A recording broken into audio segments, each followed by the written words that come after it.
Now, it's Groundhog Day. I'm going to start over. Okay, good. So again, thinking about things that have happened, and what is the new black? And clearly, this is the new black.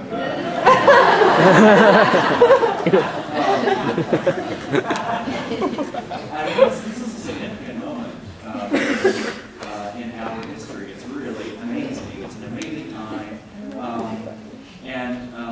There we are, almost, for a bunch of white guys. But I thought, well, what? Maybe we could be black, too.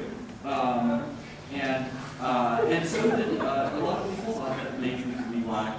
And we were invited to participate in two very prominent African American museum competitions.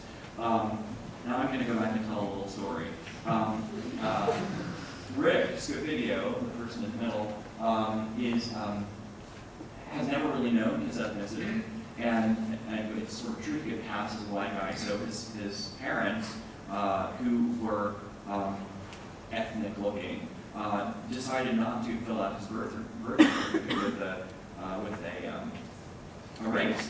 And so for his entire life, he's not really known what he was. When we were shortlisted for these two jobs, he decided to have his son, Gino, who's a smart guy, figured out how to get all the public records around Buffalo, where he's from, find as many records as he could. And Gino was able to dig up Rick's grandmother's birth certificate, which said she was black.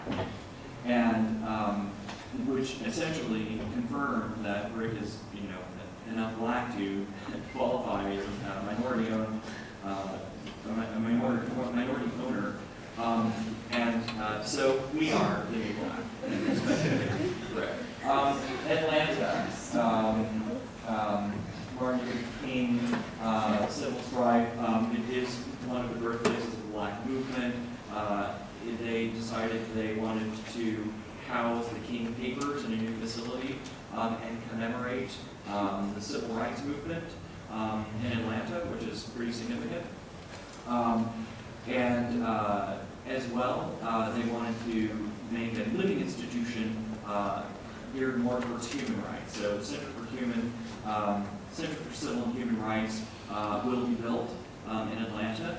This is a map of the city showing the low areas and the high areas. It was a city segregated by elevation, which many cities were in the South, so all of the dark parts, the low parts, and that's where the blacks lived.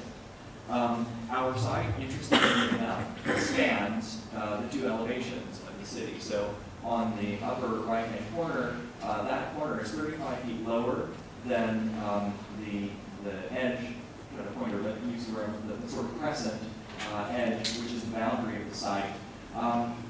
We're in the world of Coca-Cola here. Quite literally, that bottom building on the right is the world of Coca-Cola, and then the Georgia Aquarium is on the left. Coke donated the site to the Center for Civil and Human Rights. Blessing and a curse, of course. I mean, how can you make a building about such an important topic and such a somber topic, and